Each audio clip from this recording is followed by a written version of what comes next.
இதான் கரெக்டு. ஏன்னா 2 மீன் ஒரே டைம் ஓடுறோம். ஒரு நிமிஷம் தான் அவன் விடுறதுக்கு.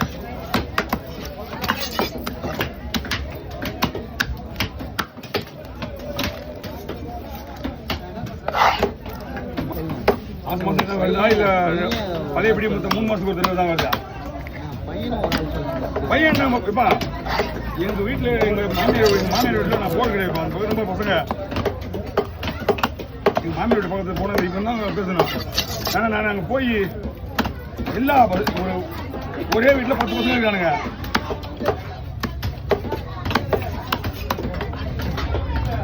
முருகன் பையன் வேலை செய்ய வேலைக்கு போறான். பெரியவன் சின்னவன் தான் இருக்கான். சின்னவன் தெரியுமா பாக்குறியா? என்னென்ன பையனா கர்மனா கிடையாது. அனுப்பிச்சுடுவான் வந்தானா. இங்க பாரு பையன் வந்து மலைக்கு யாரு சின்னவன் பெரியவன் வேஸ்ட் எந்த வேலை கூட செய்வான்.